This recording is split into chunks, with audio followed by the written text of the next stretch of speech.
د سجده سهوی طریقه څه ده؟ محترم مونږ کې څوارلس واجبات دي او چې کله په واجباتو کې زیادت نقصان وشي نو په هغې باندې سجده سهو لازمي. مثلا په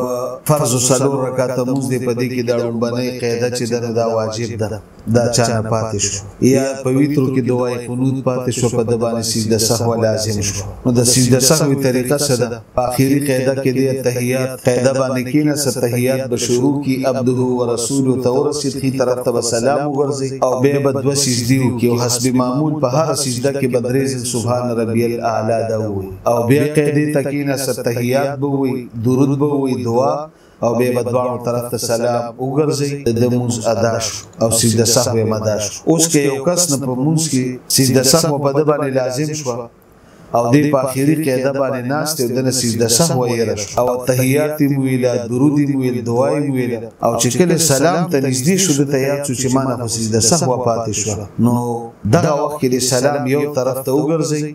او بیا د دوه سجدې وکړي حسب معمول، په هغې کې د سبحان ربي الاعلی دا ووایي درې ځل او بیا دې کښېني او بیا د تحیات ووایي او بیا درود دی ووایي، دعا دی ووایي او بیا د دواړو طرف ته سلام وګرځئ،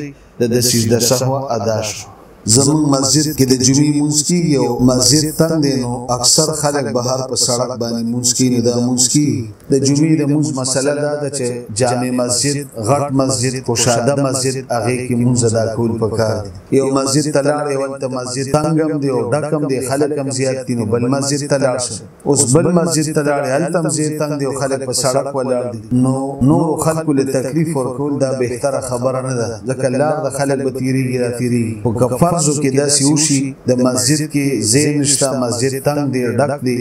خلک زیات دي، نو د هغې ګنجایش ته لمونځ ادا شو.